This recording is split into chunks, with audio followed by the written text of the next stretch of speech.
வாழ்க்கையில் தன்னுடைய கர்ம வினையை அழிக்கிறதுக்கும் சரி, அதே போல் ஆயுள் தீர்க்கத்தையும் சரி, வளர்ச்சியை ஏற்படுத்தி கொடுக்க இவங்க லைஃப் லாங் வணங்க வேண்டிய தெய்வம் பார்த்திங்கன்னா சுக்கிர பகவான்.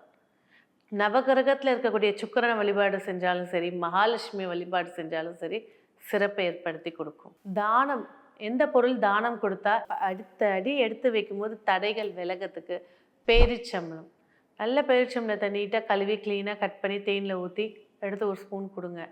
இறைவனுக்கு சாத்துற நெய்வேத்தியத்துலேயும் இதை வச்சு நெய்வேத்தியமாக வைங்க, நன்மைகள் சிறப்பாக இருக்கும். ஆகவே ஆகாத நட்சத்திரம் அப்படின்னு பார்த்தீங்கன்னாக்கா உத்திர நட்சத்திரமும் சித்திர நட்சத்திரமும் இவங்களுக்கு செட்டே ஆகாது. புரட்டாதி நட்சத்திரத்துடைய விருச்சம் என்னன்னா தேவாரு அப்படின்னு சொல்லக்கூடிய ஒரு தெய்வீக மூலிகை கொண்ட ஒரு விருச்சம். இது வந்து நீங்க நெட்ல செக் பண்ணீங்கன்னா கிடைக்கும். இது இருக்கக்கூடிய கோவில்கள் தான் இப்ப நம்ம பார்க்க போறோம். காஞ்சிபுரத்துல இருக்கக்கூடிய வரதராஜ பெருமாளை வழிபாடு செய்யறது நன்மை ஏற்படுத்தி கொடுக்கும். அதே காஞ்சிபுரத்துல இருக்கக்கூடிய அத்திவன ஈஸ்வரர் அவரை போய் வழிபாடு செய்யறதும் நன்மைகள் சிறப்பு ஏற்படுத்தி கொடுக்கும். திருச்செந்தூர் முருகர் பௌர்ணமி அன்னைக்கு இல்லை பூரட்டாதி அன்னைக்கு, பூரட்டாதியும் பௌர்ணமி இணையிற அன்னைக்கு திருச்செந்தூர் முருகர் முன்னாடி போய் நின்றுங்க. எவ்வளோ ஏழ்மை, எவ்வளோ கடன், எவ்வளோ பிரச்சனை இருக்கட்டும், இந்த முகூர்த்தத்தில் போய் நின்றுங்க. உங்கள் கடன் சுமையும் சரி இக்கட்டான நிலையை மாற்றி கொடுத்துருவாங்க. இதை சேலஞ்சாகவே கூட நீங்கள் செய்யுங்க.